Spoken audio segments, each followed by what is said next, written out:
Barrister Shamim Haider Patwari, আপনাকে স্বাগত জানাচ্ছি আমার আজকের আয়োজনে। আমি শুরু করি আপনার কাছে, আসলে তো প্রশ্ন অনেক, এটি দিয়ে শুরু করি যে জাতীয় পার্টি এখন খুব আলোচিত একটি নাম, এবং এত আলোচনা, জাতীয় পার্টি বিরোধী, বিগত সময় বিরোধী দলে ছিল, তখনও জাতীয় পার্টিকে নিয়ে এত আলোচনা বিষয়বস্তু ছিল না এখন যতটা আলোচনার বিষয়বস্তু। কিন্তু আসলে বিষয়টা এইরকম যে আপনাদের নিষিদ্ধের দাবি উঠছে, জাতীয় পার্টিকে নিষিদ্ধের দাবি উঠছে, সেটি নিশ্চয়ই খুব সুখকর না। কিন্তু আমি এই প্রশ্নটা করতে চাই যে এত যে আলোচনা হচ্ছে, সেটিতে কি কোনোভাবে আপনারা লাভবান হচ্ছেন? না, লাভবান হচ্ছে না, ক্ষতিগ্রস্ত হচ্ছে না। দল মানেই তো আলোচনা, রাজনীতি মানেই তো আলোচনা। যে দলকে নিয়ে আলোচনা সমালোচনা হবে সেটা রাজনৈতিক দল, আর যে দলকে নিয়ে কোনো আলোচনা সমালোচনা হবে না সেটা তো আসলে রাজনীতি না, অন্য কোনো দল হতে পারে। তো জাতীয় পার্টি তো সবসময় বর্ণাঢ্য রাজনীতি করেছে, শেষের জীবনটা খুব বর্ণাঢ্য ছিল, উত্থান পতন, ছন্দপতন, নাটকীয়তা। জাতীয় পার্টি সবসময় আলোচনায় ছিল। সাম্প্রতিক সময় জাতীয় পার্টি কয়েকটা কারণে বেশি আলোচনায় আসছে। তার মধ্যে প্রথম হচ্ছে, বিগত আন্দোলনের সময় জুলাই আগস্টে জাতীয় পার্টি আন্দোলনে পার্টিসিপেট করেছিল, ওটা আলোচনার প্রথম সূত্রপাত। এরপরে যখন আন্দোলনের পরে জাতীয় পার্টি পালিয়ে যায়নি, জাতীয় পার্টি বুক ফুলিয়ে অফিসে গেছে, পার্টি প্রোগ্রাম করেছে, প্রেস কনফারেন্স করেছে, মিটিং মিছিল করেছে, এবং ধাপে ধাপে ধাপে আজকে এই পর্যায়ে আসছে। এরপরে আমরা দেখলাম আমাদেরকে ব্যান করার জন্য আমাদের অফিসে আগুন দেওয়া হলো দুবার, আমাদের অফিসে কয়েকবার অ্যাটাক করা হলো, তিনবার আগুন দেওয়া হয়েছে, 6-7 বার অ্যাটাক করা হয়েছে। এটিও আলোচনার বিষয়বস্তু। আরেকটি বিষয় আলোচনার বিষয়বস্তু, জাতীয় পার্টি বর্তমান সরকারের প্রকৃত বিরোধী দল জাতীয় পার্টি, অর্থাৎ বর্তমান সরকার জামাতের সরকার, বর্তমান সরকার এনসিপির সরকার, বিএনপির সাথে তাদের কথাবার্তা খুব ভালো হয়। একমাত্র জাতীয় পার্টির সাথে তাদের কোনো কথাবার্তা নাই। জাতীয় পার্টি প্রকৃত বিরোধী দল হিসেবে এই সরকারের গঠনমূলক সমালোচনা করছে, পরামর্শ দিচ্ছে। মুক্তিযুদ্ধ যখন আঘাত হচ্ছে, কিন্তু 71 যখন আঘাত কথাবার্তা হচ্ছে, থাকলে জাতীয় প্রকৃত বিরোধী দল কেন হতে পারবে না? কথাবার্তা তো না, সংসদে যখন যায় বিরোধী দল সরকারি দলের সাথে কথাবার্তা হ্যাঁ, হবে, এটাই অবশ্যই। স্বাভাবিক। হ্যাঁ, না, কথাবার্তা হওয়াটাই ওটা ওটা আসলে কোনো ক্রাইটেরিয়া না, কিন্তু আমরা যেহেতু আমাদেরকে বাদ দিয়েছে প্রক্রিয়া থেকে, সেই অর্থে আমরা বলছি আর কি, আমরা বিরোধী দল এবং আমরা বিরোধিতা করছি সব দেশের স্বার্থে, জনগণের স্বার্থে। ফলে জাতীয় পার্টির আলোচনা হচ্ছে। 71-এর মুক্তিযুদ্ধের পক্ষের বিশাল একটা জনসমর্থন এই মুহূর্তে অভিভাবকহীন, এই মুহূর্তে তাদের কণ্ঠস্বর নাই, এই মুহূর্তে তাদের পক্ষে কথা বলার একমাত্র জাতীয় পার্টি আছে। জাতীয় পার্টি মানবাধিকারের পক্ষে কথা বলছে, ন্যায় বিচারের পক্ষে কথা কিন্তু বলছে, 71-এর মুক্তিযুদ্ধের দেশের পক্ষে আপনারা স্বাধীনতার কি এমন পক্ষে। কথা বলছেন এখন? মানে কি কথা আপনারা, খুব ভয়েস কোথায়? না, আমরা আমরা 72-এর সংবিধানকে যখন কাটাছেঁড়া করার কথা বলা হচ্ছে, আমরা সেটা নিয়ে কথা বলছি। যখন অনেকটা সংবিধানে ঘোষণাপত্র, জুলাই সনদকে সংবিধানের পার্ট করার কথা বলা হয়েছিল, সেটা বিষয়ে আমরা কথা বলেছি যে এটা কখনো 17 এপ্রিলে মুজিবনগর ঘোষণার উপরে যেতে পারে না। ইভেন মঞ্চ 71-এ বক্তব্য দিতে গিয়ে যাদেরকে অ্যারেস্ট করা হয়েছে, হাফিজুর রহমান কার্জন একজন আইনের নাম করা শিক্ষক, সেটার বিরুদ্ধে আমরা কথা বলেছি। তো আমরা কণ্ঠস্বর হিসেবে কথা বলছি, যেন এই কথাগুলো হারিয়ে না যায়, মুক্তিযুদ্ধের সপক্ষের শক্তি যেন প্যারেন্টলেস বোধ না করে, আচ্ছা, এবং আচ্ছা, দেশটাও আস্তে আমি একটু আস্তে ভাগ আপনার হয়ে যাচ্ছে। আপনার আপনাদের মানে দলের প্রসঙ্গে বিশেষ করে কথা বলবো, কিন্তু আপনি ওই প্রসঙ্গটা আমি আজকে আলোচনার মধ্যে রেখেছিলাম না, কিন্তু তারপরে মঞ্চ 71-এর বিষয়ে আপনি যখন আনলেন, একটু যেটাই আপনারা বিরোধিতা করেছেন যে তাদেরকে গ্রেপ্তার করা হয়েছে, সন্ত্রাস বিরোধী আইনে তাদেরকে গ্রেপ্তার করা হলো, এটা কি আপনি আসলে দেখেছেন? তাদের বিরুদ্ধে সুনির্দিষ্ট অভিযোগ কি, বা কি ধারা, অপরাধের নামটা কি, সেগুলো কি স্পষ্ট হতে পেরেছে? তাদের তাদের অপরাধের পিছনে এফআইআর লাস্টে বলা আছে যে তারা রাষ্ট্রবিরোধী, সরকার উৎখাতের চক্রান্তে লিপ্ত। আমার একটি প্রশ্ন আছে, যদি কেউ এই ধরনের কাজ করে থাকে, এটা শাস্তিযোগ্য অপরাধ। পুলিশ তাদেরকে আগেই গ্রেফতার করবে অথবা তাৎক্ষণিক গ্রেফতার করবে। পুলিশ তাদেরকে গ্রেফতার করেনি, তাদের গ্রেফতার বা আটক করেছে এক ধরনের মব, এবং মব যে তাদের আটক করেছে এটা ইলিগাল কনফাইনমেন্ট। তারপরে পুলিশ তাদেরকে ওখানে উদ্ধার করেছে, উদ্ধার করে যারা মব সৃষ্টি করলো তাদের নামে মামলা না দিয়ে যাদের উদ্ধার করলো তাদের নামে মামলা দিয়ে দিল। অর্থাৎ রাষ্ট্রবিরোধী, সরকার বিরোধী কাজ যদি এনারা করেই থাকে, পুলিশ যদি এটা জেনেই থাকে, তাহলে পুলিশ এই প্রোগ্রাম কেন করতে দিল, কেন আগেই গ্রেফতার করলো না? অর্থাৎ এখানে একটা সন্দেহ জাগে যে পুরো জিনিসটাই হয়তো বা আটক করার পরে একটা কনকক্টেড আফটার থট কোনো একটা জিনিস হতে পারে। তো সেটা যদি হয়ে থাকে তাহলে খুব দুঃখজনক। একজন প্রফেসর তো বক্তব্য দিবেন, মঞ্চ 71 বলে একটা মঞ্চ কি হতে পারে না, মানে একটা ব্যানার তো থাকতেই পারে, সেখানে কেন এত বেশি আগ্রাসী মনোভাব? এই বিষয়টার কারণে আমার মনে হয়েছে আচ্ছা, যে পুলিশ হয়তো বা কেন গ্রেপ্তার করলো, বা আটক, মানে নিরাপত্তা দেবার কথা বলে পরে আটক করার পরে মামলা দেওয়া, বিষয়গুলো নিয়ে আপনি বলছেন, কিন্তু আদালতে যাওয়ার পর কি হলো? আদালত কেন জামিন দিচ্ছেন? আপনি আইনের লোক, আইনাঙ্গনে বিচারণ আপনার। জি, সেখানেও আদালত একটা মবের ভয় পায়।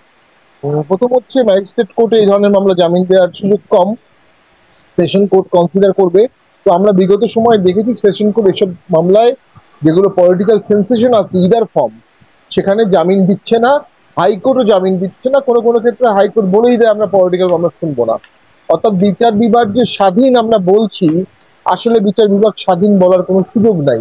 তবে হ্যাঁ, 5ই আগস্ট একটা বিশাল পট পরিবর্তন, এই পট পরিবর্তনের পরে স্বাভাবিকভাবেই সবাইকেই খাপ খাইয়ে নিতে হচ্ছে, এই জন্য একটু সময় লাগছে।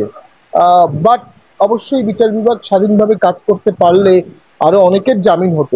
আমি এই বিচার বিভাগ না আরেকটু আপনি বলছেন যে আদালত বলে দিচ্ছেন পলিটিক্যাল মামলা শুনবো না, মানে পলিটিক্যাল মামলা বিষয়টা আমরা খুব শুনি আসি, পলিটিক্যাল মামলা হলে তো আপনি মানে ভালো বলবেন, আইনে তো কোনো আসলে ভাষা নাই পলিটিক্যাল মামলা শুনবো না। তাহলে আসলে আদালত কিসের ভিত্তিতে বলছেন যে পলিটিক্যাল, মানে পলিটিক্যাল মামলা কি মিথ্যা মামলা, বা পলিটিক্যাল মামলার মানেটা কি? না, এটা আসলে এই ধরনের কথা বলা আসলে ওথের ভায়োলেশন।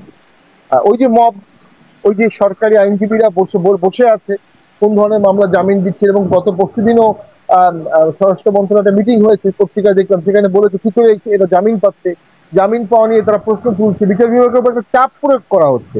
এখন বিচার বিভাগে এই চাপের ঊর্ধ্বে থেকে ন্যায় বিচার করতে, যারা বৃদ্ধ, যারা অসুস্থ, যাদের বিরুদ্ধে সুনির্দিষ্ট অভিযোগ নাই, যাদের বিরুদ্ধে সাক্ষী নাই, আই উইটনেস নাই, সাইন্টিফিক ডকুমেন্ট নাই, ব্যালিস্টিক রিপোর্ট নাই, ডিএনএ রিপোর্ট নাই, আপনি কোন বিচারে তাদেরকে বছর বছর আটকে রাখবেন?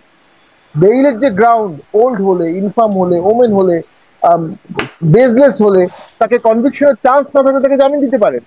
তো সেখানে জুডিশিয়ারিকে অবশ্যই ফ্রি মাইন্ড এক্সারসাইজ করতে হবে এবং প্রয়োজনে জামিন দিতে হবে যেখানে জামিন দেওয়া, না হলে মানুষের জুডিশিয়ারির উপর আস্থা নষ্ট হয়ে যাবে, আগে যেভাবে নষ্ট হয়ে গিয়েছিল তারই রিপিট যদি হয়, এটি তো ফলাফল ভালো হবে না। তো আমরা মনে করি judiciary is the last resort. মানুষ জুডিশিয়ারিতে যদি বিচার না পায় তখন সন্ত্রাসবাদে চলে যায়। জুডিশিয়ারি যদি পলিটিক্যাল বিষয়ে সঠিক বিচার করতে না পারে, দেশ নষ্ট হয়ে যায়, অতীতে আমরা দেখেছি। সেই জুডিশিয়ারি জামিনের ক্ষেত্রে, ন্যায় বিচারের ক্ষেত্রে শপথবদ্ধ, তাদেরকে শপথ আল্লাহর কাছে আর নিজের সোলের কাছে।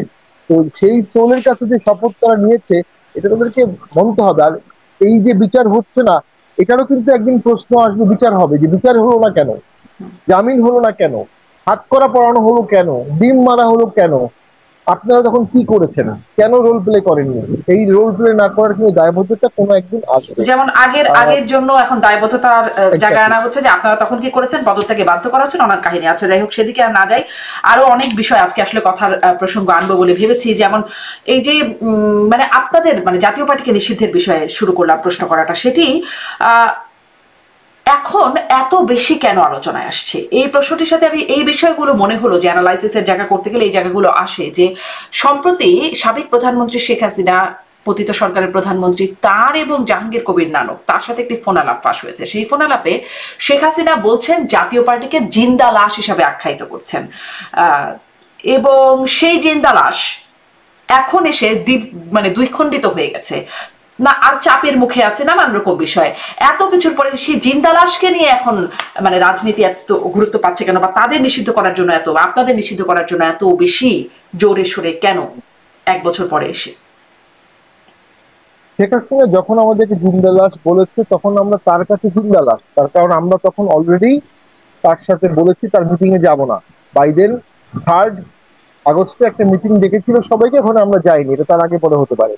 রংপুরের মেয়র বাইদিন আন্দোলনে নেমে গেছে, আমাদের ছাত্র সমাজের অনেক ছেলে অ্যারেস্ট হয়ে গেছে, তখনকার ছাত্র সমাজের সভাপতি সে রাস্তায় নেমে মিছিল করেছে, মিটিং করেছে, আন্দোলন করেছে এটার পক্ষে। জাতীয় পার্টি তখনকার প্রেক্ষাপটে আন্দোলন দমনে অবশ্যই জিন্দা লাশ। আরেকটা হচ্ছে বর্তমানে কেন জাতীয় পার্টিকে ব্যান করার প্রসঙ্গ উঠছে, পিওর অ্যান্ড সিম্পল দুটি কারণে। এক, জাতীয় পার্টি ভোটে ভালো করে ফেলতে পারে, এটা খুব নিশ্চিত কোনো বিষয় না। আমি নিজেও মনে করি না যে জাতীয় পার্টি হঠাৎ করে খুব ভালো করবে, আমরা সেটার প্রস্তুতি নিতে হবে, কাজ করতে হবে, ধাপে ধাপে হবে, তবে করতে পারে। আমি 3 দিন ধরে একই কথা বলে আসছি, সেকেন্ড ওয়ার্ল্ড ওয়ারের পরে উইনস্টন চার্চিলের বিজয় ছিল অবশ্যম্ভাবী। যে হিটলারকে হারিয়েছে সে ইংল্যান্ডে ভোটে হারবে? ভোটে গিয়ে দেখা গেল যে চার্চিলের যে আসন পেয়েছে, লেবার পার্টির 8 তার ডাবল আসন পেয়েছে। It was a surprise defeat in 1945 or 46-এ। তো ভোটারের মনে কি আছে বোঝা মুশকিল।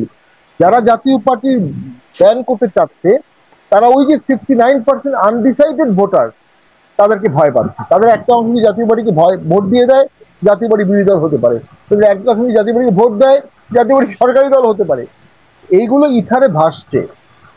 আরেকটা কারণ হচ্ছে ভোটের মাঠে এখন বিএনপি আছে, জাতীয় পার্টি আছে, জামাত আছে, অন্যান্য ইসলামিক দল আছে, এনসিপি আছে।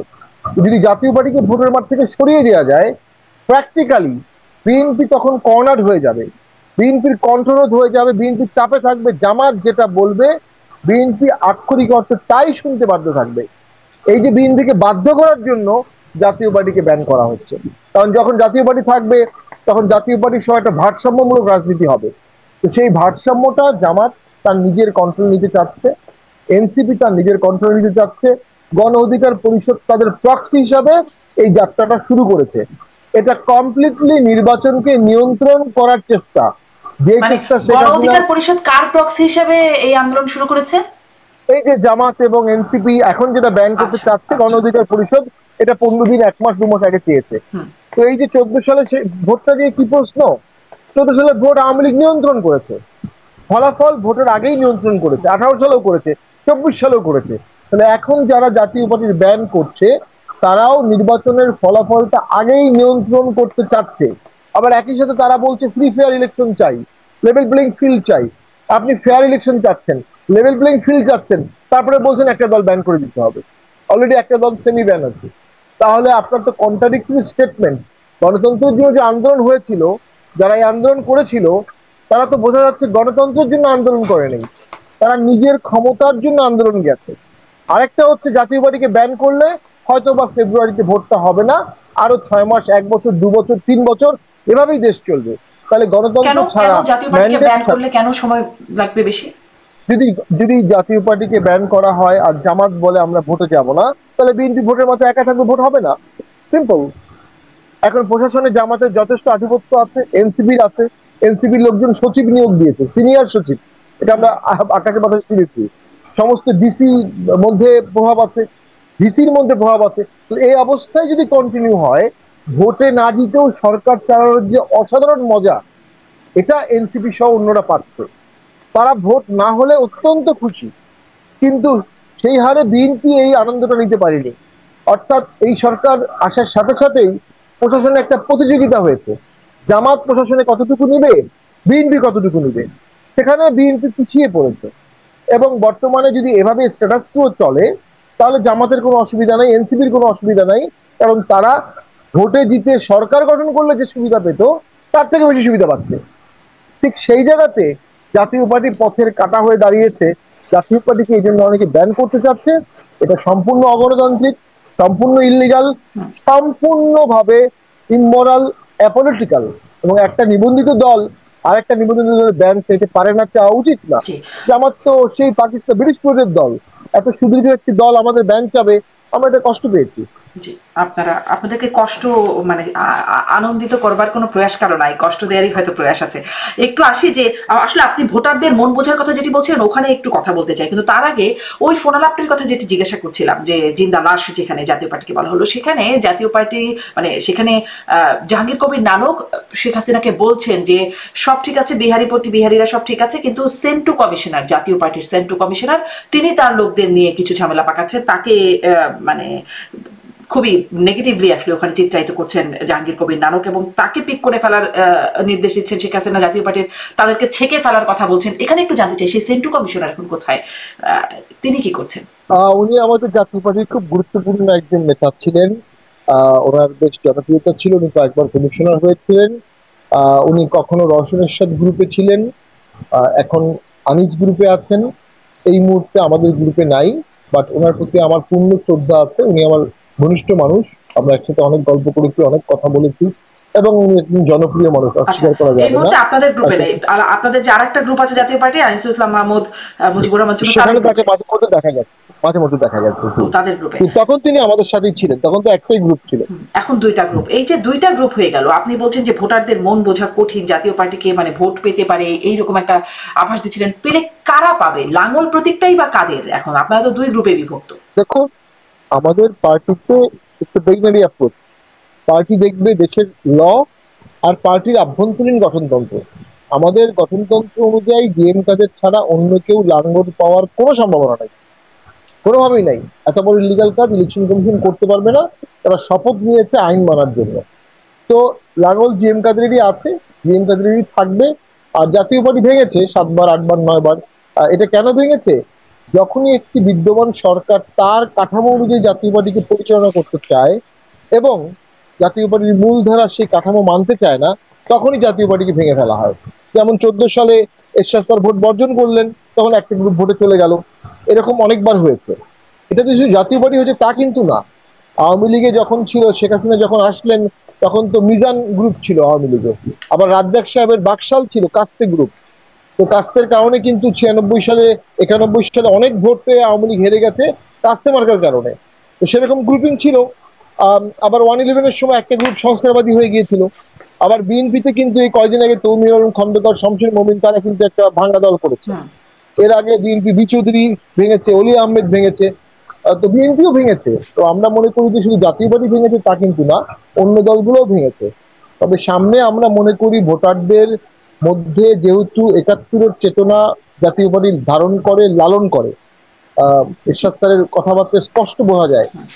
উনি মুক্তিযোদ্ধাদের অনেক ভাতা দিয়েছিলেন, উনি মুজিবনগর সরকারের ওই কমপ্লেক্সটা পরিদর্শন করে সংস্কার করেছিলেন। আমি মনে করি মুক্তিযুদ্ধের পক্ষের শক্তি হিসাবে জাতীয় পার্টি বিপুল ভোট পাওয়ার সম্ভাবনা আছে। এবং সেটি আপনি বলছেন জাতীয় পার্টি হিসেবে লাঙ্গল প্রতীক পাবেন জিএম কাদের এই প্রতীকের অধিকারী। তো সেইটাও যদি হয় তাহলে আপনারা মানে আপনাদের প্রার্থী দিতে পারবেন এতগুলো আসনে? যারা নাম জানা চেনা মুখ, এমপি হয়েছেন, মন্ত্রী হয়েছেন, সবই তো দেখা যায় ওই গ্রুপে, 2-1 জন আপনারা আলোচিত ব্যক্তি ছাড়া সবই তো দেখা যায় ওই গ্রুপে। আপনি বলছেন সেন্ট্রু কমিশনার, তিনি ওই গ্রুপে চলে গেছেন। আপনাদের আছে কি নির্বাচন করবার মতো?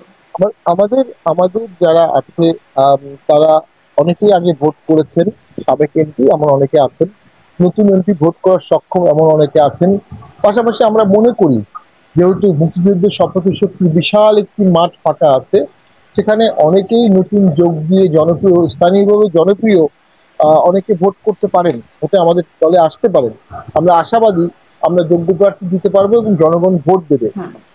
কিন্তু লেভেল প্লেইং ফিল্ড থাকবে কিনা, সুষ্ঠু ভোটের কোনো আলামত আমরা এখনো দেখছি না। আজকে হলো সেপ্টেম্বর, নভেম্বরে তফসিল হবে, এখনো আমাদেরকে ব্যান চাচ্ছে।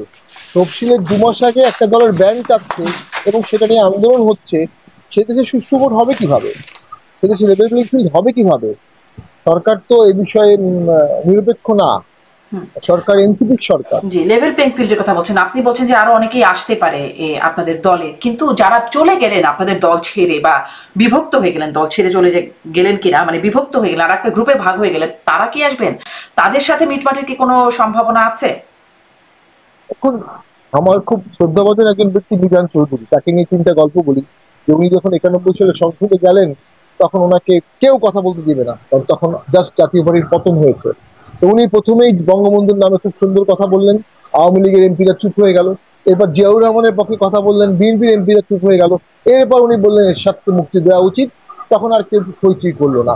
ওনার দুটো বিখ্যাত কথা আছে। উনি দেউলিয়া হয়েছিলেন, চাঁদপুরের বিখ্যাত জমিদারের সন্তান, বাংলাদেশের প্রাইম মিনিস্টার ছিলেন, তিনি কিন্তু দেউলিয়া হয়েছিলেন। তাদের কিছুই নাই, সে সময় এরশাদের আমলে দুর্নীতি হয়নি, তার একটা নিদর্শন তিনি। তো তিনি বলেছেন রাজনীতিবিদদের দেউলিয়া হয়। উনি দেউলিয়া হওয়ার পরে সাংবাদিকদের জিজ্ঞেস করেছিলেন। আরেকটা উনি মজার ঘটনা হচ্ছে রাজনীতিতে শেষ কথা বলে কিছু নাই। তো আমাদের ক্ষেত্রেও আমরা বলবো রাজনীতিতে শেষ কথা বলে কিছু নাই। রাজনীতি নিষ্ঠুর বাস্তবতার খেলা। আমরা যদি আসন বেশি পেতে চাই আমাদেরকে ফ্লেক্সিবল থাকতে হবে। মানে আপনাদেরকে ফ্লেক্সিবল থাকতে হবে, আবার এক হয়ে যাওয়ার জন্য ফ্লেক্সিবিলিটি যতটুকু দরকার, এটাই বুঝলাম। আপনি বলছেন নিষিদ্ধ না হলে ভোটে গেলে কি হবে, আর নিষিদ্ধ যদি করে দেওয়া হয় তখন আপনারা কি করবেন? দেখুন, এটা আসলে খুব দুঃখজনক হবে। নিষিদ্ধ হলে আমরা তো কোনো জঙ্গি দল না, আমরা কোনো রেবেল দল না, আমরা কোনো বিপ্লবী সংগঠন না। নিষিদ্ধ হলে আমরা আসলে কি করব? আমরা প্রথমে আইনগতভাবে এটা প্রতিকার চাবো ডেফিনেটলি, তারপরে আমরা অপেক্ষা করব। আমার দৃঢ় বিশ্বাস এই ধরনের নিষেধাজ্ঞা বেশি দিন কখনোই রাখতে পারবে না, এবং এই ধরনের নিষেধাজ্ঞা দেওয়া একটা রাষ্ট্রীয় আহাম্মকতা হবে, সেটা এই গভর্নমেন্ট করবে না। এই গভর্নমেন্ট ভোট করতে আসছে, এই গভর্নমেন্ট ব্যান করতে আসে নাই। এই গভর্নমেন্ট ইনক্লুসিভিটি আনতে হবে, এক্সক্লুশনারি অ্যাপ্রোচ নেওয়া যাবে না। ইতিমধ্যে আওয়ামী লীগকে ব্যান করা আছে, আওয়ামী লীগকে বাইরে রেখে ভোট করা একটা কঠিন কাজ, তারা ভোটে বাধা দেবে। তারা ভোটে পদে পদে বাধা দেওয়া শুরু করেছে। ট্রাফালগার স্কোয়ারে বিশাল মিছিল করলো। ভাঙ্গায় সরকার ছিল না 4 দিন, টোটালি কোনো সরকার ছিল না, টিউনো অফিস বা অন্য অন্য জায়গায়। নবনীতা তার একটা বক্তব্যে বলেছে যে যে পুলিশ পালিয়েছে মসজিদে, তাহলে ভোটের সময় কি পোলিং সেন্টার গুলো দিতে হবে মসজিদের ভিতরে? পালানোর জায়গা কোথায় হবে? তো সরকার ঝুঁকি বাড়াবে না ঝুঁকি কমাবে? সরকারের ঝুঁকি কমাতে হবে, সর্বনিম্ন পর্যায়ে ঝুঁকি আনতে হবে। তো আমাদের ব্যান করবে এ ধরনের কোনো চিন্তা করে কোনো কৌশল করার প্রয়োজনীয়তা আমরা দেখছি না। আমরা ব্যান করার মতো কোনো কাজ করিনি, কোনো লিগাল কোনো গ্রাউন্ড নেই আমাদেরকে ব্যান করার। জি, আপনার কি মনে হয় মানে লিগাল গ্রাউন্ড নাই, তারপরেও তো আন্দোলনটা চলছে, বেশ রাস্তায় গেছে অনেকগুলো দল, ইসলামী আন্দোলন, ইসলামিক দলগুলো আছে, জামাত ইসলাম, ইসলামী আন্দোলন সহ কয়েকটি ইসলামী দল, 7টির মতো ইসলামী দল, এবং সাথে সাথে আরো এনসিপি, গণ অধিকার পরিষদ, এবি পার্টি, তারাও সমর্থন দিচ্ছে এই দাবিতে। নিষিদ্ধ হবার সম্ভাবনা আসলে কতটা, যদি বলি কত শতাংশ দেখেন আপনি নিষিদ্ধ হবার সম্ভাবনা? দেখুন, ব্যাপারটা অনেকাংশে বিএনপির উপর নির্ভর করবে। বিএনপি যদি এখানে সুস্পষ্টভাবে হুঙ্কার দেয় ইনক্লুসিভ ইলেকশন আমরা চাই, আর কোনো দলকে নিষিদ্ধ করা যাবে না, যেটা তারা বলেছে, তারা যদি ওই কথা পালন করে, তাহলে তো বাকিদের কথায় জাতীয় পার্টি ব্যান হওয়ার কোনো সম্ভাবনা আমি দেখি না। তবে বিএনপি যদি কোনো কারণে সফট হয়ে যায়, চুপ হয়ে যায়, তখন অন্যরা এটা করতে পারে। এটা সকলের জন্য সুইসাইডাল হবে। এরকম কিছু ঘটলে দেশ, গণতন্ত্র, রাজনৈতিক দলগুলো একসাথে ডুবে যাবে, সময়ের ব্যাপার মাত্র। রাজনীতির অঙ্ক তাই বলে। এরশাদকে যখন 2006 সালে তার নমিনেশন বাতিল করা হলো, 111 চলে আসলো। তো জাতীয় পার্টিকে যখনই অপদস্থ করা হয়েছে, তখনই দেখা গেছে একটা পট পরিবর্তন হয়ে গেছে। তো আমরা মনে করি ডেফিনেটলি এই ধরনের কোনো দাবি আর রাজনৈতিক দলগুলো করবে না। প্রত্যেকের প্রতি পারস্পরিক শ্রদ্ধাবোধ থাকা উচিত। জামাত যখন ব্যান করা হয়েছিল তখন তো আমরা স্পষ্ট এটা প্রতিবাদ করেছিলাম। জামাতের ব্যান তো আমরা কখনো চাইনি। আজকে জামাত আমাদের ব্যান চাবে কেন? আমি তো এটা কোনো যৌক্তিক কারণ দেখি না। জামাত, গণ অধিকার পরিষদ, এনসিপি, এদের কারোর সাথে আমাদের ব্যক্তিগত শত্রুতার কোনো কারণ নাই, কিন্তু আমরা মুক্তিযুদ্ধের সপক্ষের দল, এটা একটা কারণ হতে পারে। ব্যক্তিগত মানে একটা কারণ দেখছেন আপনি, যাই হোক, ব্যক্তিগত শত্রুতা না থাকার পরেও আপনাদের অফিসে বারবার হামলা হচ্ছে আপনি বলছিলেন, এবং সেই হামলার পরে গণ অধিকার পরিষদের নেতাকর্মীরা আহত হবার ঘটনায় তারা একটি মামলা করছে আপনাদের বিরুদ্ধে। জিএম কাদের প্রধান আসামি, আপনিও আছেন সেই মামলার আসামি, করে মামলার আবেদন করা হয়েছে, সেটি আমরা দেখেছি, মামলার আবেদন। তারপর আসলে কি, তারপরে কোনো অগ্রগতি হয়েছে? তারপরে আমরা কোনো অগ্রগতি জানি না, সম্পূর্ণ মিথ্যা একটি মামলা। মামলার ড্রাফটটা আমাদের কাছে আসছে, সম্পূর্ণ ভিত্তিহীন এবং মিথ্যা একটি স্টেটমেন্ট সেখানে আছে। এবং যা ঘটেছে পুলিশের সামনে ঘটেছে, যা ঘটেছে আর্মির সামনে ঘটেছে, যা ঘটেছে তার সম্পূর্ণ ভিডিও আছে। এরপরও যদি একটা মিথ্যা মামলা দেয়া হয় এবং পুলিশ নেওয়া হয়, পুলিশ কার নির্দেশে সেই মামলা নিচ্ছে, এটা একদিন বিচার হবে। কে এই ইল্লিগাল আদেশটা পুলিশকে দিচ্ছে, যে ঘটনাটি পুলিশের সামনে ঘটেছে সেটার বিষয়ে একটি মিথ্যা মামলা নেওয়া হবে, এটি তো ন্যায় বিচারের চরম মিসক্যারেজ অফ জাস্টিস। আপনারা কি কোনো মামলা করেছেন আপনাদের অফিসে হামলার জন্য? আমরা কোনো মামলা করিনি। আমরা একটা মামলা পুলিশকে দিয়েছিলাম, পুলিশ সেই মামলাটা নেয়নি। আমাদের অফিসে আগুন দেওয়া হয়েছে, আগুনের এভিডেন্স আছে, তারপরেও আমাদের মামলা নেয়নি। সেখানে যদি এর কাউন্টার একটি ফলস মামলা নেয়, এটা তো কিন্তু আপনাদের মামলা না নেয়ার কারণ কি দেখালো? মানে কদিন আগে আসিফ নজরুল স্যার বললেন না, আইন উপদেষ্টা, তিনি তো বলছেন বারবার যে কেউ মামলা করতে গেলে মামলা না নেয়ার কোনো এখতিয়ার নাই। মানে এত যে মামলা হচ্ছে, মিথ্যা মামলা হচ্ছে, সেই প্রশ্নটি যখন করা হয়েছিল তখন কিন্তু তিনি এই কথা বলেছিলেন যে কেউ যদি ব্যক্তি মামলা করে, মামলা না নেয়ার এখতিয়ার নাই। তাহলে আপনাদের মামলাটি কোন গ্রাউন্ডে নেওয়া হলো না? দেখুন, অনেক ক্ষেত্রে ব্যক্তি মামলার কথা আমি বলিনি, এটা মব ক্রিয়েট করা হয়। অনেকগুলো মামলায় বিএনপি করেছে, লোকজন নিয়ে থানায় যখন যায় তখন থানার ওসি সাহেব মামলা নেওয়া ছাড়া কিছু উপায় থাকে না। অনেক ক্ষেত্রে অনেক ওসি মামলা ডিনাই করেছে, পরে কোর্টে গিয়ে মামলা করেছে, কোর্টেও মব সৃষ্টি করেছে। আমরা কোনো মব সৃষ্টি করি নাই, আমরা কোনো সাংবাদিক নিয়ে যাইনি। ওই গণ অধিকার পরিষদ সাংবাদিক নিয়ে গিয়ে মামলা করার চেষ্টা করেছে। এটা তো আসলে কোনো ড্রামা না যে সাংবাদিক নিয়ে আপনি মামলা করতে যাচ্ছেন, দেখাচ্ছেন। তো আমার মনে হয় এগুলো তো রাজনীতিতে অপকৌশল। তো সাংবাদিক নিয়ে মামলা করতে গেলে সমস্যা কোথায়? কোনো সমস্যা নাই, এটা একটা পুলিশের উপর প্রেশার ক্রিয়েট করা যে আপনি যদি ন্যায়সঙ্গতের কারণে মামলা না নেন, আপনার বিরুদ্ধে সাংবাদিক রিপোর্ট করে দেবে, আমরা এখনই প্রেস কনফারেন্স করে বলবো মামলা নিচ্ছে না। এটা এক ধরনের মব, কমপ্লিট মব। তো সেই মব তো আসলে পুলিশকে চাপ প্রয়োগ করা হচ্ছে। এই ধরনের ঘটনার রাজনীতির জন্য অশনি সংকেত। এই ধরনের ঘটনা যত কম ঘটবে দেশ তত বাঁচবে। যারা দেশকে বাঁচাতে চাচ্ছে তারা এই ধরনের ঘটনা ঘটাবে না, যারা দেশকে ডুবাতে চাচ্ছে তারা এই ধরনের ঘটনা ঘটাচ্ছে। আমরা দেশকে বাঁচাতে চাই, আমরা এই ধরনের ঘটনা চাই না। জি, সেই 29শে আগস্টের ঘটনা, যেদিন এই হামলা মারামারির ঘটনা ঘটলো, সেই ঘটনায় নুরুল হক নুরু তিনি বেশ ব্যাপক আহত হলেন, তাকে প্রহার করা হলো, সেটাও ক্যামেরার সামনে আমরা দেখেছি, যৌথ বাহিনী বিশেষ করে সেনাবাহিনীর প্রহারে। তারপর তাকে এভাবে আহত করার ঘটনায় একটা তদন্ত কমিটি গঠন করা হবে, সেদিনই বললেন প্রেস সচিব, প্রধান উপদেষ্টার প্রেস সচিব। পরে 2 তারিখে, সেপ্টেম্বরের 2 তারিখে একটি তদন্ত কমিটি গঠন করা হলো, বিচার বিভাগীয় তদন্ত কমিটি, 1 সদস্য বিশিষ্ট, এবং তাদের সেই কমিটির আসলে 15 দিনের মধ্যে তদন্ত প্রতিবেদন দেবার কথা ছিল। সেই 15 দিন শেষ হয়ে গেছে, 2 তারিখ থেকে আজকে 18 তারিখে কথা বলছি আমরা। এসেছে জানেন তদন্ত প্রতিবেদন?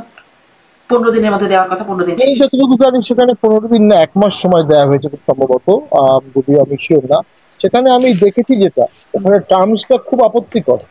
নুরুল হক নুরুকে কারা মেরেছে এটার জন্য টার্মস দেওয়া হয়েছে, পুরো সার্বিক ঘটনার জন্য কোনো তদন্ত করা হয়নি। এর আগে কি ঘটলো, পরে কি ঘটলো, আর্মিকে কারা মারলো, পুলিশকে কারা মারলো, আমাদেরকে কারা ইট মারলো, কারা আগুন নিয়ে আসলো। এবং এই ঘটনার পরে 2 দিন পরে কিন্তু আমাদের অফিসে আগুন দেওয়া হয়েছে একবার, আবার 3 দিন 4 দিন পরে আবার আগুন দেওয়া হয়েছে। অর্থাৎ সেদিনও যদি পুলিশ না আটকাতো, সেনাবাহিনী না আটকাতো, তাহলে আমাদের অফিসে আগুন দেওয়া হতো এবং ভিতরে অনেক নারী ছিল, আমরা ছিলাম, আমাদের চেয়ারম্যান স্যার ছিল, তার ওয়াইফ ছিল, নারী নেত্রীরা ছিল, অনেকে পুড়ে মারা যেতে পারতেন। সেই ঘটনাটা তদন্তটাকে ন্যারো করে দেওয়া হয়েছে। আমি মনে করি ওটার টার্মসটা অনেক বড় করা উচিত, তা না হলে আসলে একটা ন্যারো ইনকোয়ারি হতে পারে। এবং এ বিষয়ে তো সেনাবাহিনীও তার একটা আইএসপি এর একটা বিবৃতি দিয়েছে, আইএসপি এর বিবৃতিটার সাথে তো তদন্তের ইয়েটা ঠিক সামঞ্জস্যপূর্ণ হচ্ছে না। আমি 2 সেপ্টেম্বর তো যুগান্তরের খবর পড়ছিলাম, আসলে 1 মাস না 15 দিনের সেই কনফিউশনটা বোঝার জন্য আসিফ নজরুলকে তিনি বলছেন, মানে আসিফ নজরুল বলেন, আমি একটু পড়ি, হামলার ঘটনায় বিচারপতি আলী রেজার নেতৃত্বে 1 সদস্য বিশিষ্ট কমিটি করা হচ্ছে, আগামীকালের মধ্যে এই সংক্রান্ত গেজেট প্রকাশিত হবে, 15 দিনের মধ্যে তদন্ত কমিটি তাদের তদন্ত কাজ সম্পূর্ণ করবে।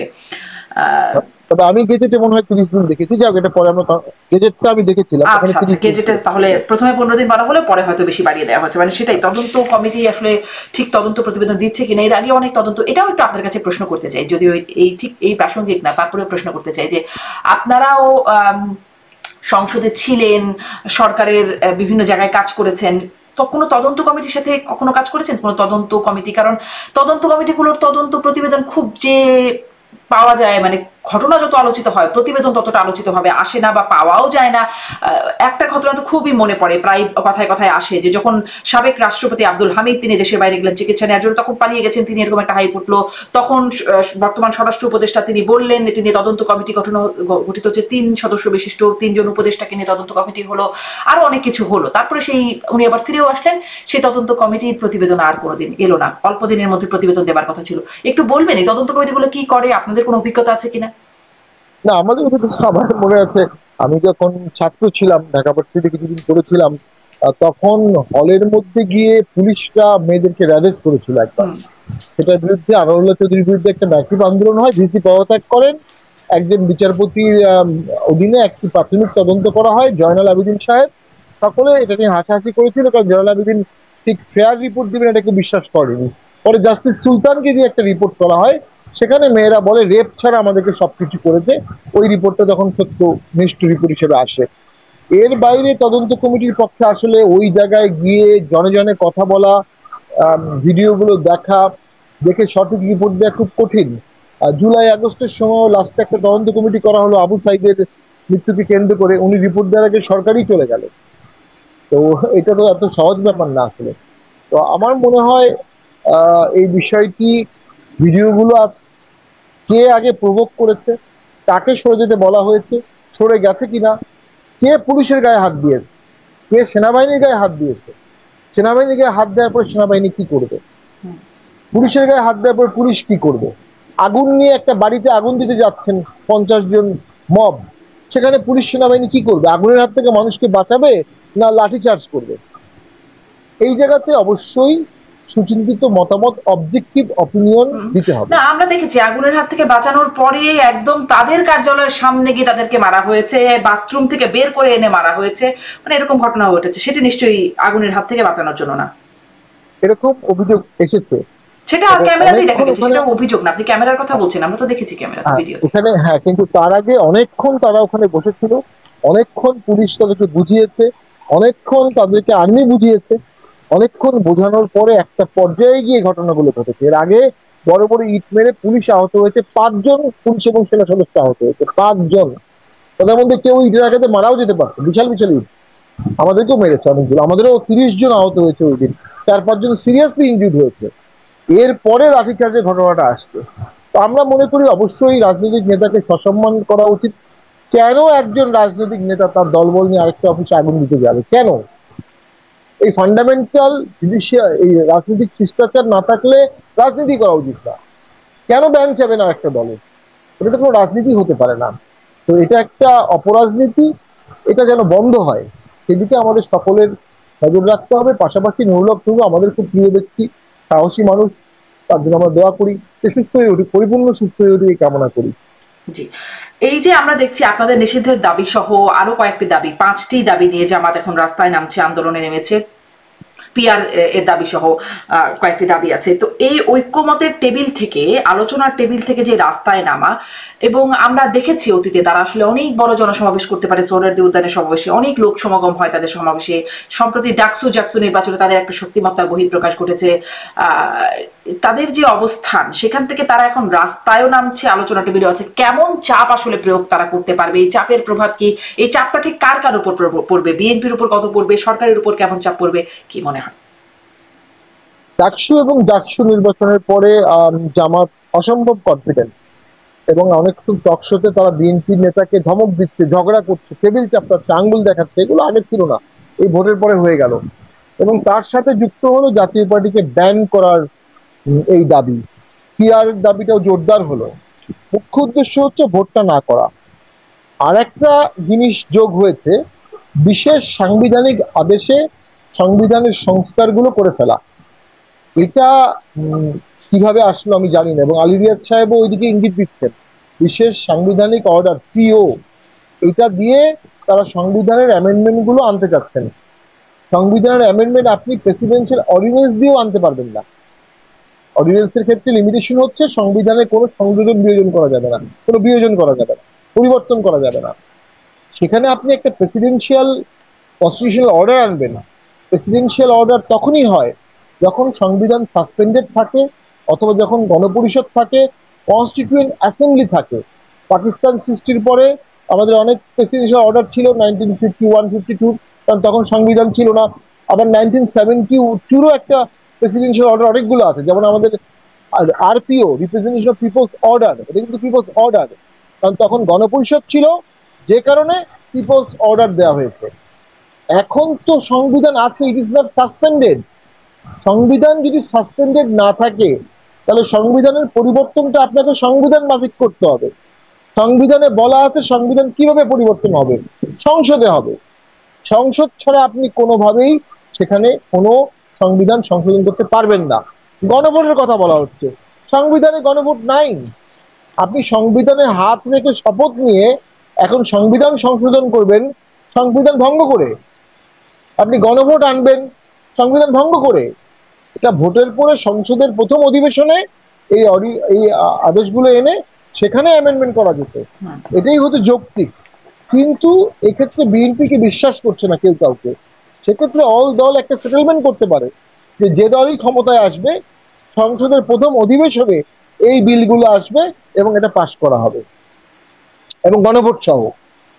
তাছাড়া তো আমি মনে করি যেটা হচ্ছে, জামাত বা এনসিপি যা চাচ্ছে বা অন্য ছোট দলগুলো যা চাচ্ছে তাই চাপিয়ে দেওয়া হচ্ছে। ঐক্যমত কমিশন রিপ্লেস হচ্ছে জামাত দ্বারা। কিন্তু আপনি যে গ্রাউন্ড গুলো বললেন যে যেই কারণে এটি আইনগতভাবে হওয়া উচিত না বা হওয়ার কথা না, কিন্তু ডক্ট্রিন অফ নেসেসিটি দেখিয়ে অনেক কিছুই তো জায়েজ হয়ে গেল। এই অন্তর্বর্তী সরকার এগুলো তো এভাবে হওয়ার কথা না যেভাবে হয়েছে, কিন্তু হয়ে তো গেল ডক্ট্রিন অফ নেসেসিটির দোহাই দিয়ে বা সেটার কারণে বলবো আমি। তো সেটা তো নেসেসারি ছিল। এটা কি নেসেসারি? এটা কি একটা গভর্নমেন্ট সেটাও তো সুপ্রিম কোর্ট বলে দিতে পারে হ্যাঁ এটাও নেসেসারি, তখন তো বলে দিয়েছিল। না, সুপ্রিম কোর্ট তখন বলেছিল যে হ্যাঁ শপথ নিতে পারে, যেহেতু গভর্নমেন্ট নাই। একটা গভর্নমেন্ট পালিয়ে গেছে, এখন আরেকটা গভর্নমেন্ট আসবে, তাহলে সংসদ ডিসলভ করতে হবে এবং শপথ নিতে হবে। এই শপথ নেওয়াটা সুপ্রিম কোর্ট নেসেসারি ফিল করে বলেছে নেসেসারি। এখন আপনার যে অ্যামেন্ডমেন্টগুলোর কথা আমরা বলছি, এটা কি এই মুহূর্তে নেসেসারি? এগুলো তো ডেফিনেটলি পরবর্তী সরকার করতে পারে। আর 106 কোনো পার্লামেন্ট না, 106 কোনো অ্যাডভাইজারি অপিনিয়ন, এটা বাইন্ডিং না। Advisory opinion on interpretation of law for public importance. তো এখানে তো আমি মনে করি এটা ল নাই, যেখানে what there is a vacuum of law, সেটা 106 দিয়ে আপনি ভ্যাকুয়াম পূরণ করতে পারবেন না। আরেকটা কথা আপনাকে বলি, স্বভাবতই আওয়ামী লীগের অ্যামেন্ডমেন্ট গুলো চাচ্ছে না এখন এই মুহূর্তে, বিএনপি চাচ্ছে না, জাতীয় পার্টি চাচ্ছে না। কারা চাচ্ছে? কত পার্সেন্ট লোকের দল তারা? মেজর 3টা দল চাচ্ছে না, মেজর একটা দল চাচ্ছে, ছোট দলগুলো চাচ্ছে। তাহলে মেজর ওই ছোট দলের কথাই শুনে ঐক্যমত কমিশন বলছে যে সিও দিয়ে আমরা এগুলো করতে পারবো। অর্থাৎ জলটাকে ঘোলা করা হবে, পানিটাকে ঘোলা করা হবে অসাংবিধানিক ভাবে, এবং এর ফলে যে অনৈক্যর সৃষ্টি হবে সেটা যে কোথায় যাবে আল্লাহ জানে। তবে পার্লামেন্ট ভোটের সাথে একটা হ্যানা ভোট হতে পারে, যে এই সংবিধানের অ্যামেন্ডমেন্ট গুলো আপনারা চান কিনা। যদি সেখানে হ্যাঁ পাশ করে, তখন একটা কম্পালশন আসবে পলিটি গভর্নমেন্টের উপর এগুলোকে ইমপ্লিমেন্ট করার। যদিও প্রক্রিয়াটা কেমন হতে পারে? এটা আমাদের 91 সালে হয়েছিল। 91 সালে যখন বিএনপি আসলো, তখন তারা সংসদীয় গভর্নমেন্ট হবে নাকি প্রেসিডেন্সিয়াল গভর্নমেন্ট হবে, সেটার একটা হ্যানা ভোট হয়েছিল যে আপনি কি ধরনের সংবিধান মানে সরকার চাচ্ছেন। তো সেটা তখন হতে পারে যে আমরা যখন ব্যালট দেব, সেই ব্যালটের সাথে একটা হ্যানা ভোট থাকবে যে এই সংবিধানের অ্যামেন্ডমেন্ট করা হচ্ছে, আপনি কি এর পক্ষে নাকি বিপক্ষে। ওইটার সাথে একটা আলাদা ব্যালট থাকবে, ওটা তখন ঘোরানোর সময় আলাদা করে দেবে। তবে এখানে যে প্রবলেমটা হচ্ছে, এই মুহূর্তে তো হ্যানা ভোট আমাদের সংবিধানে নাই অ্যাজ অফ টুডে। আচ্ছা, তার মানে এখানেও তাহলে করে ফেললে সেটাও আবার অসাংবিধানিক হয়ে যাবে। ওটা পরবর্তীতে রেট্রোস্পেক্টিভ অপারেশন দিতে হবে। সংবিধানে নাই মানে করা যাবে না এমনটাও তো বলা নাই, তাই না? যে এরকম কোনো ভোট করা যাবে না। গণভোটের মতো বিষয় বা এই ধরনের বিষয় সংবিধানে না থাকলে করা খুব মুশকিল, বা পরবর্তীতে অ্যামেন্ডমেন্ট করা যাবে। একটা নজির আছে, বিচারপতি শাহাবুদ্দিন সাহেব যখন ছিলেন, তখন উনি যখন 91 সালে ক্যাটের গভর্নমেন্টের হেড হলেন, উনি বললেন আমি এক শর্তে হব যদি আমাকে আবার চিফ জাস্টিস করা হয়। তো উনি কিন্তু বিএনপি আসার 7 মাস পরে একটা অ্যামেন্ডমেন্ট করা হয় যে শাহাবুদ্দিন সাহেব যিনি চিফ জাস্টিস ছিলেন, চিফ জাস্টিস থেকে উনি ক্যাটের গভর্নমেন্টের হেড হলেন, হেড থেকে আবার চিফ জাস্টিস হবেন। উনি কিন্তু রিজাইন দিয়ে ক্যাটের গভর্নমেন্টের হেড হয়েছিলেন, তখন সেখান থেকে আবার চলে গেলেন উনি চিফ জাস্টিস, কিন্তু ওনার জন্য একটা অ্যামেন্ডমেন্ট করা হয়। তো সেই নজিরটা আছে যে এই ধরনের রেট্রোস্পেক্টিভ ভূতাপেক্ষিক ভাবে অ্যামেন্ডমেন্ট করা যেতে পারে। জি, একটু আসি যে অনেক রকম আতাতের কথা শোনা যাচ্ছে। একে তো আপনাদের উপরে সেই বিষয়টা আছেই, আপনারা স্বৈরাচারের দোসর, আপনাদের সাথে এইটা একটা খুবই আলোচিত টার্ম হয়ে গেছে যে আপার উপর ভর করেছেন আপা, জাপার উপর ভর করে আপা ফিরতে চান। তো আপনাদের সাথে একটা আতাতের অভিযোগ আছে। এখন আবার জামাত অভিযোগ করে বিএনপির সাথে আওয়ামী লীগের আতাত, আর বিএনপি অভিযোগ করে জামাতের সাথে আওয়ামী লীগের আতাত। মানে আওয়ামী লীগের আতাতের সবগুলো দলের সাথেই কম বেশি অভিযোগ উঠছে। আসলে কি কোনো আতাত তলে তলে কোথাও কারোর সাথে হচ্ছে? মানে একটা যে দলটিকে এরা ব্যান করেছে সেই দলটিকে নিয়ে তারা আলোচনা করছে। যে দলটিকে নিয়ে আপনি আলোচনা করবেন এত বেশি, সেই দলকে আপনি ব্যান করে নিশ্চিহ্ন করতে পারলেন না। নিশ্চিহ্ন করতে না পারেন, তাহলে ব্যান কিভাবে করবেন, কিভাবে সেই ব্যানটা টেকসই হবে, এটা ইয়েট টু সি।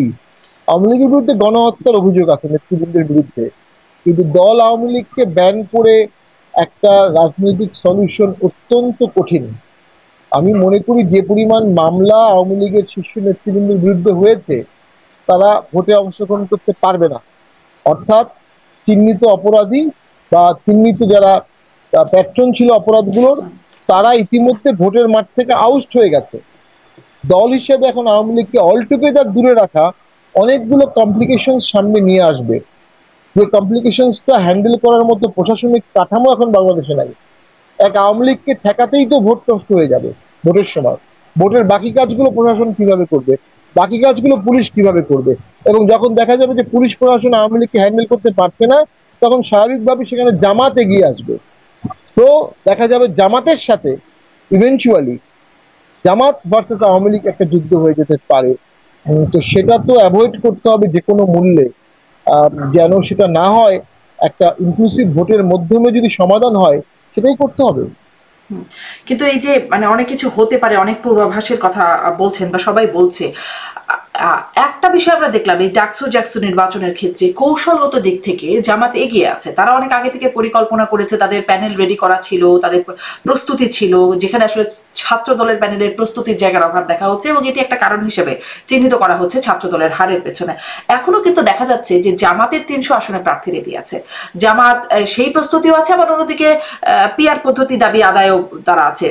বিএনপি বা অন্য কারো কোনো দলের এরকম প্রার্থী প্রস্তুত নাই। তাহলে কৌশলগত দিক থেকে অন্য দলগুলো, বিএনপির কথাও এমনকি বলছি, যে তারা পিছিয়ে যাচ্ছে কিনা, জামাত এগিয়ে আছে কিনা, ডাকসু না, যেটা আসলে ধারণা করা হচ্ছে যে নির্বাচন হলেই বিএনপি ক্ষমতায় যাবে, আসলে সেই ধারণাটাকে এখন নড়িয়ে দেওয়া হয়েছে কিনা?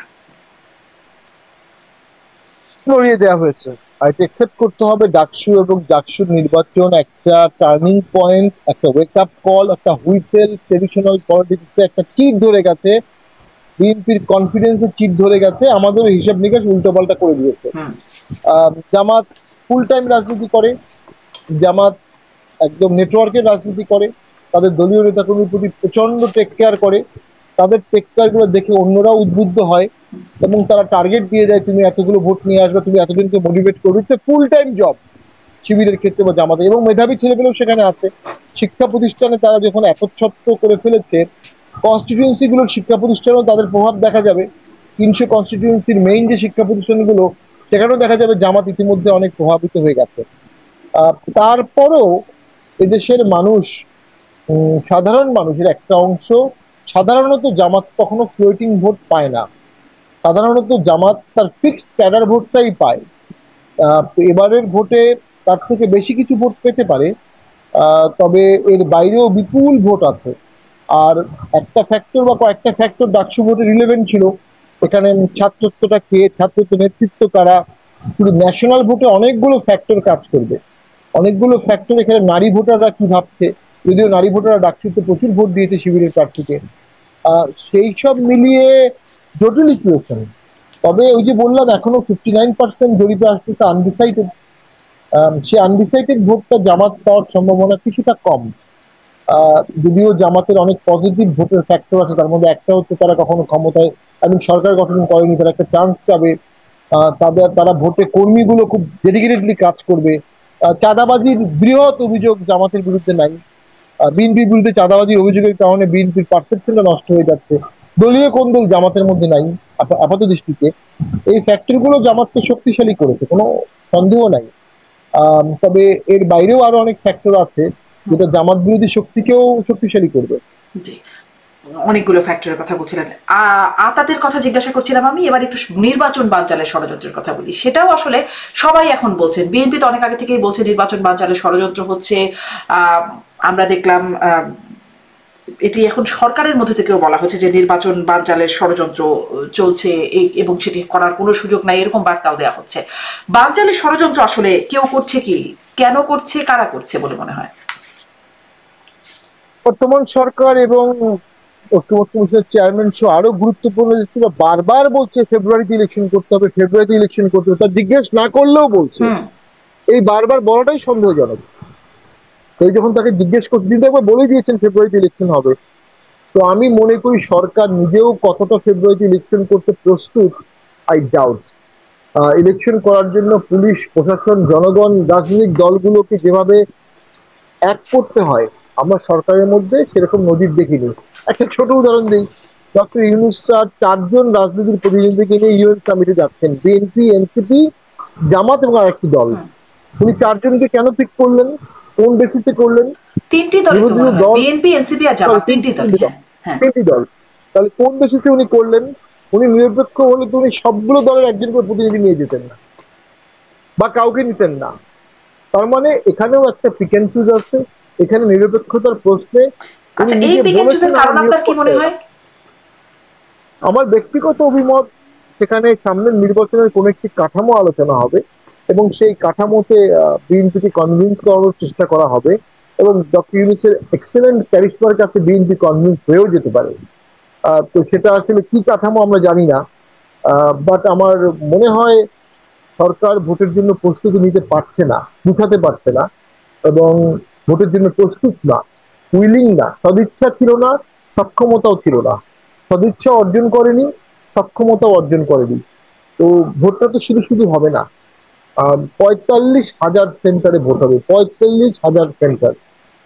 তো এবং সকল রাজনৈতিক দলের মধ্যে একটা ঐক্যমত সৃষ্টি করা, দলগুলোর আভ্যন্তরীণ রিফর্মে এই সরকার কোনো কাজ করেনি। তো আমরা তো মনে করি সেই ট্রেডিশনাল দলই চলছে।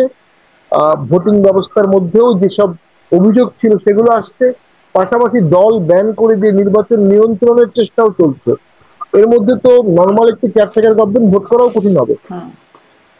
তাহলে বিএনপিকে কনভিন্স করার একটা প্রচেষ্টা হতে পারে এর মাধ্যমে বলছেন আপনি, এটাও কি একটা হতে পারে? আচ্ছা, এটাও কি একটা মানে যেমন সম্প্রতি মাহফুজ আলম উপদেষ্টা, তার উপরে লন্ডনে হামলা, তার আগে নিউ ইয়র্কে হামলা, এরকম যে ঘটনা ঘটছে, সেখানে আসলে তার পক্ষে কেউ দাঁড়াচ্ছে না। যেমন বিএনপির কেউ গেলে আওয়ামী লীগের লোকজন বিক্ষোভ করে, কিন্তু সেখানে বিএনপির লোকজন থাকে। আওয়ামী লীগের কেউ গেলে, আগে যখন গিয়েছে, বিএনপির লোকজন থাকে, আওয়ামী লীগের লোকজনও পাল্টা থাকে। যেমন মাহফুজ আলমের পক্ষে কেউ নাই। এখানে নিয়ে যাবার এটাও কি একটা কারণ যে সামনে আসলে বিক্ষোভ করলে পাল্টাপাল্টি তাদের বিভিন্ন দল রাস্তায় থাকবে প্রতিরোধের জন্য? এমনটা আমার মনে হয় না। উনি তো ইউএন সামিটে ঢোকার সময় সবাইকে নিয়ে যেতে পারবেন না।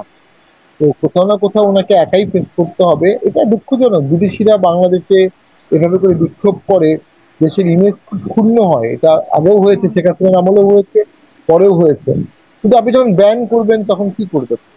এবং পৃথিবীর ইতিহাসে কিন্তু এরকম নিদর্শন নাই যে একটা ফ্যাসিস্ট সরকার যারা বলছে তার পতন হলো, পালিয়ে গেল, আবার বিদেশে তারা এত সরব, তারা এত বড় মিছিল করলো ট্রাফালগার স্কয়ারে, এমন নজির কিন্তু নাই। যারা ট্রাফালগার স্কয়ারে আওয়ামী লীগের পক্ষে মিছিল করলো তাদের অনেকেই কিন্তু আন্দোলনের সময় আওয়ামী লীগের বিপক্ষে মিছিল করেছে। অর্থাৎ শিফটিং হয়ে যাচ্ছে। বর্তমান সরকার সুশাসন দিতে পারছে না, ইনক্লুশন দিতে পারছে না, মানুষ এই সরকারের বিরুদ্ধে ক্ষেপে উঠছে। বিপ্লব, আন্দোলন, অভ্যুত্থান যেটাই বলেন, সেটা একটা হাই অ্যাসপিরেশন তৈরি করেছিল। সেই হাই অ্যাসপিরেশন যখন সরকার বা রাজনৈতিক দলগুলো মেটাতে পারছে না, এটা জনগণকে একটা কাউন্টার রেভলিউশনের দিকে নিয়ে যাচ্ছে। ঠিক নেপালে এই ঘটনাই ঘটেছিল, রাজতন্ত্র বিলোপ করা হলো, কংগ্রেসকে একবার পালিয়ে পালিয়ে গেল কংগ্রেস, আবার আসলো, প্রচন্ড আন্দোলন করলো, মানুষ ইকোনমিক্যালি হিউজ সাফার করলো, দেন একটা নতুন সরকার হলো, সেই সরকারটা দুর্নীতি করে ফেললো, সেই সরকার জনগণের উন্নয়ন করতে পারলো না। অর্থাৎ এত বড় স্যাক্রিফাইস গুলোর পরেও জনগণ যখন দেখলো আমার কোনো উন্নয়ন হচ্ছে না, রাজনৈতিক দলগুলো ট্রেডিশনাল আছে, দুর্নীতি করছে, তখন কিন্তু রেভলিউশন হয়ে গেল 14 বছরে 17টা গভর্নমেন্ট। তো বাংলাদেশেও কিন্তু এই জুলাই আন্দোলনের যে অ্যাসপিরেশন, সেটা সম্পূর্ণভাবে বিনষ্ট হওয়ার একটা আশঙ্কা আছে, এবং সেই আশঙ্কা থেকে একটা কাউন্টার রেভলিউশন হওয়ার সম্ভাবনা প্রকট। এবং এই সরকারের বিরুদ্ধে মানুষের ক্ষোভ বাড়ছে, এবং এই সরকারের বিরুদ্ধে ক্ষোভ দেখালে তাকে রক্ষা করবে কে? পুলিশ কতটুকু করবে? কারণ পুলিশ তো এর আগে সরকারের পক্ষে রক্ষা করতে গিয়ে পরিণতি দেখেছে, প্রশাসন দেখেছে। এই সরকারের নিজস্ব কোনো বড় রাজনৈতিক দল নাই, জামাত তাকে রক্ষা করার চেষ্টা করতে পারে। আর এছাড়া তো আমার মনে হয় রক্ষা করার মতো আর কোনো রাজনৈতিক শক্তি নাই। বিএনপি বা অন্য কারো কোনো দলের এরকম প্রার্থী প্রস্তুত নাই। তাহলে কৌশলগত দিক থেকে অন্য দলগুলো, বিএনপির কথাও এমনকি বলছি, যে তারা পিছিয়ে যাচ্ছে কিনা, জামাত এগিয়ে আছে কিনা, ডাকসু না, যেটা আসলে ধারণা করা হচ্ছে যে নির্বাচন হলেই বিএনপি ক্ষমতায় যাবে, আসলে সেই ধারণাটাকে এখন নড়িয়ে দেওয়া হয়েছে কিনা? নড়িয়ে দেওয়া হয়েছে। আর এটা একসেপ্ট করতে হবে, ডাকসু এবং ডাকসুর নির্বাচন একটা টার্নিং পয়েন্ট, একটা ওয়েক আপ কল, একটা হুইসেল। ট্রেডিশনাল পলিটিক্সে একটা চিট ধরে গেছে, বিএনপির কনফিডেন্সের চিট ধরে গেছে, আমাদের হিসাব নিকাশ উল্টো পাল্টা করে দিয়েছে। জামাত ফুল টাইম রাজনীতি করে, জামাত একদম নেটওয়ার্কের রাজনীতি করে, তাদের দলীয় নেতাকর্মীর প্রতি প্রচন্ড টেক কেয়ার করে, তাদের টেক কেয়ার গুলো দেখে অন্যরাও উদ্বুদ্ধ হয়, এবং তারা টার্গেট দিয়ে দেয় তুমি এতগুলো ভোট নিয়ে আসবে, তুমি এতদিনকে মোটিভেট করবে। ফুল টাইম জব শিবিরের ক্ষেত্রে বা জামাতে, এবং মেধাবী ছেলেপেলেও সেখানে আছে। শিক্ষা প্রতিষ্ঠানে তারা যখন একচ্ছত্র করে ফেলেছে, কনস্টিটিউয়েন্সি গুলোর শিক্ষা প্রতিষ্ঠানেও তাদের প্রভাব দেখা যাবে। 300 কনস্টিটিউয়েন্সির মেইন যে শিক্ষা প্রতিষ্ঠানগুলো, সেখানেও দেখা যাবে জামাত ইতিমধ্যে অনেক প্রভাবিত হয়ে গেছে। তারপরও এদেশের মানুষ, সাধারণ মানুষের একটা অংশ সাধারণত জামাত কখনো ফ্লোটিং ভোট পায় না, সাধারণত জামাত তার ফিক্সড ক্যাডার ভোটটাই পায়। এবারের ভোটে তার থেকে বেশি কিছু ভোট পেতে পারে, তবে এর বাইরেও বিপুল ভোট আছে। আর একটা ফ্যাক্টর বা কয়েকটা ফ্যাক্টর ডাকসু ভোটে রিলেভেন্ট ছিল, এখানে ছাত্রত্বটা কে, ছাত্রত্ব নেতৃত্ব কারা, শুধু ন্যাশনাল ভোটে অনেকগুলো ফ্যাক্টর কাজ করবে, অনেকগুলো ফ্যাক্টর। এখানে নারী ভোটাররা কি ভাবছে, যদিও নারী ভোটাররা ডাকসুতে প্রচুর ভোট দিয়েছে শিবিরের প্রার্থীকে। সেই সব মিলিয়ে জটিল ইকুয়েশন। তবে ওই যে বললাম এখনো 59% জরিপে আসতেছে আনডিসাইডেড। সেই আনডিসাইডেড ভোটটা জামাত পাওয়ার সম্ভাবনা কিছুটা কম। যদিও জামাতের অনেক পজিটিভ ভোটের ফ্যাক্টর আছে, তার মধ্যে একটা হচ্ছে তারা কখনো ক্ষমতায় সরকার গঠন করেনি, তারা একটা চান্স চাবে, তারা ভোটে কর্মীগুলো খুব ডেডিকেটেডলি কাজ করবে। চাঁদাবাজির বৃহৎ অভিযোগ জামাতের বিরুদ্ধে নাই। বিএনপির বিরুদ্ধে চাঁদাবাজির অভিযোগের কারণে বিএনপির পারসেপশনটা নষ্ট হয়ে যাচ্ছে। দলীয় কোন্দল জামাতের মধ্যে নাই আপাত দৃষ্টিতে। এই ফ্যাক্টরগুলো জামাতকে শক্তিশালী করেছে, কোনো সন্দেহ নাই। তবে এর বাইরেও আরো অনেক ফ্যাক্টর আছে যেটা জামাত বিরোধী শক্তিকেও শক্তিশালী করবে। জি, অনেকগুলো ফ্যাক্টরের কথা বলছিলেন। আতাদের কথা জিজ্ঞাসা করছিলাম আমি। এবার একটু নির্বাচন বানচালের ষড়যন্ত্রের কথা বলি। সেটাও আসলে সবাই এখন বলছেন, বিএনপি তো অনেক আগে থেকেই বলছে নির্বাচন বানচালের ষড়যন্ত্র হচ্ছে। আমরা দেখলাম এটি এখন সরকারের মধ্যে থেকেও বলা হচ্ছে যে নির্বাচন বানচালের ষড়যন্ত্র চলছে এবং সেটি করার কোনো সুযোগ নাই, এরকম বার্তাও দেওয়া হচ্ছে। বানচালের ষড়যন্ত্র আসলে কেউ করছে কি, কেন করছে, কারা করছে বলে মনে হয়? বর্তমান সরকার এবং ঐক্যমত্য কমিশনের চেয়ারম্যান সহ আরো গুরুত্বপূর্ণ ব্যক্তিরা বারবার বলছে ফেব্রুয়ারিতে ইলেকশন করতে হবে, ফেব্রুয়ারিতে ইলেকশন করতে হবে। তা জিজ্ঞেস না করলেও বলছে। এই বারবার বলাটাই সন্দেহজনক। কেউ যখন তাকে জিজ্ঞেস করতে, তিনি একবার বলে দিয়েছেন ফেব্রুয়ারিতে ইলেকশন হবে। তো আমি মনে করি সরকার নিজেও কতটা ফেব্রুয়ারিতে ইলেকশন করতে প্রস্তুত আই ডাউট। ইলেকশন করার জন্য পুলিশ প্রশাসন জনগণ রাজনৈতিক দলগুলোকে যেভাবে এক করতে হয় আমরা সরকারের মধ্যে সেরকম নজির দেখিনি। একটা ছোট উদাহরণ দিই, ডক্টর ইউনূস স্যার 4 জন রাজনৈতিক প্রতিনিধিকে নিয়ে ইউএন সামিটে যাচ্ছেন, বিএনপি, এনসিপি, জামাত এবং আরেকটি দল। উনি 4 জনকে কেন পিক করলেন, কোন বেসিসে করলেন? তিনটি দল, বিএনপি, এনসিপি আর জামাত, তিনটি দল। তিনটি দল।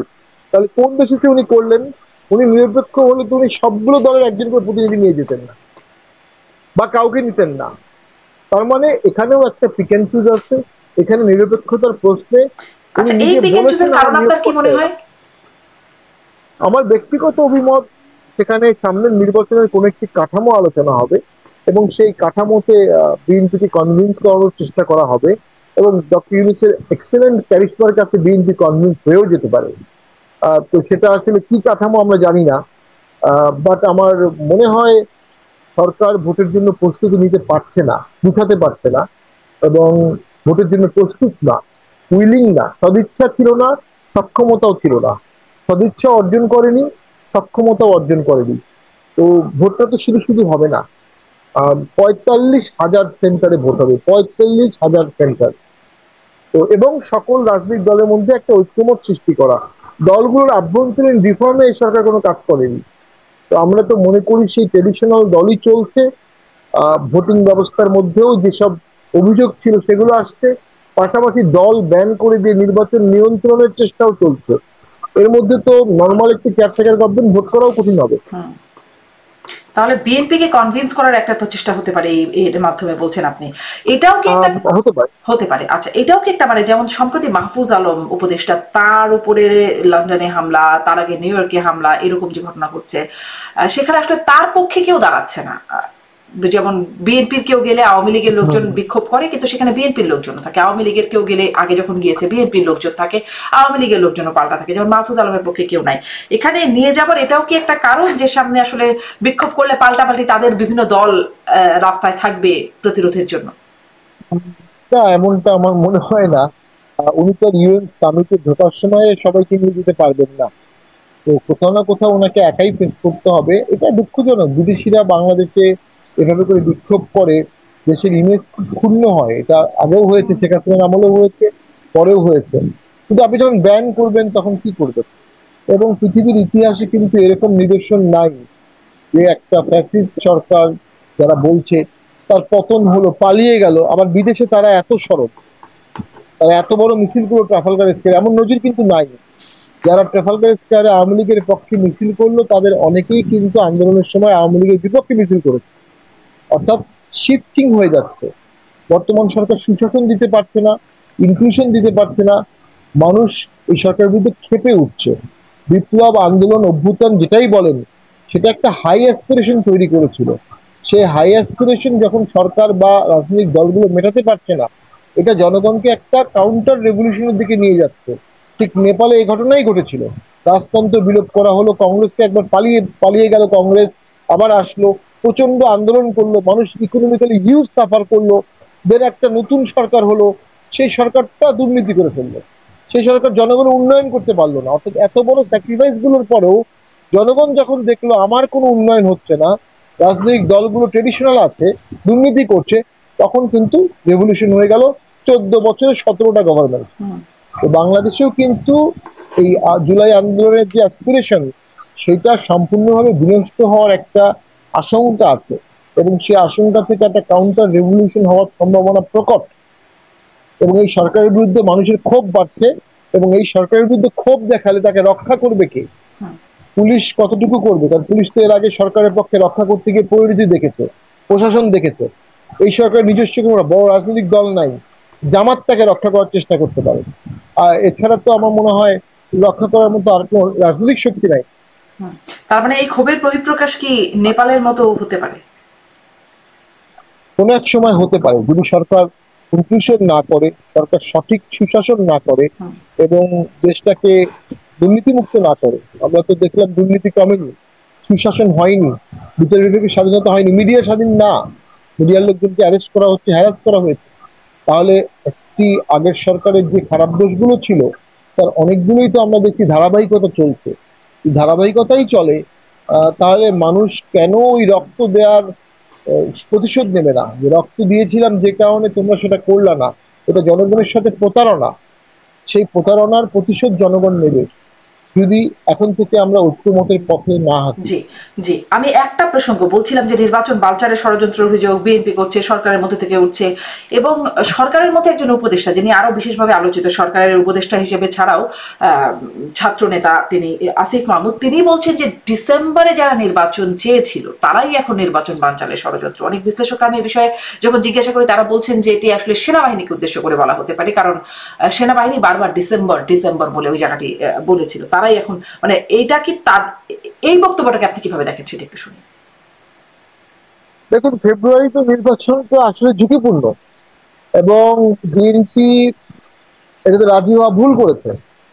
বিএনপি যেই মুহূর্তে আওয়ামী লীগ ব্যান হয়ে গেল, এবং ব্যানের সময় বিএনপি কোনো ভূমিকা পালন করলো না, এরপর থেকে বিএনপির রাজনীতির উপর কোনো নিয়ন্ত্রণ নাই। ডাকসু ইলেকশন করা যাবে না ন্যাশনাল ভোটের আগে, ডাকসু ইলেকশন হয়ে গেল, ভোট ডিসেম্বরে হবে, চলে গেল ফেব্রুয়ারিতে।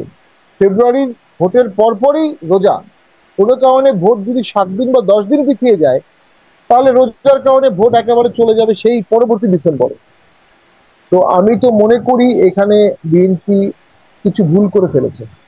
যখনই বিএনপি ফেব্রুয়ারিতে রাজি হয়ে গেল, বিএনপি ডিসেম্বর পর্যন্ত সরকারকে ফ্রি চেক দিয়ে দিল, কিন্তু বিএনপি কিন্তু এর আগে যে পরিমাণ হাইপ উঠিয়েছিল, সেই হাইপে বিএনপি রাজনীতির নিয়ন্ত্রণ নিয়ে নিচ্ছিল, সেই নিয়ন্ত্রণটা বিএনপি হারিয়ে ফেললো। এবং এই যে হারিয়ে ফেলেছে, এর সাথে যুক্ত হলো ডাকসু নির্বাচন, জাকসু নির্বাচন। এই হারিয়ে যাওয়া নিয়ন্ত্রণ বিএনপির হাতে আসতে অনেক সময় লাগবে, এবং আমি মনে করি এই বিএনপির হাত থেকে হারিয়ে যাওয়ার কারণে ভোট নাও হতে পারে, দেরি হতে পারে। জি, অনেকগুলো পূর্বাভাস দেখা যাক সময়ের সাথে সাথে এই পূর্বাভাসগুলো আসলে কোন দিকে যায়, নানা পরিস্থিতি নতুন করে তৈরি হয়, তখন পূর্বাভাসের গতিপথ চেঞ্জ হয়, তখন নিশ্চয়ই কথা বলার সুযোগ হবে। শামীম পাটোয়ারী, আপনার সাথে অনেক ধন্যবাদ যুক্ত হবার জন্য, সময় দেওয়ার জন্য।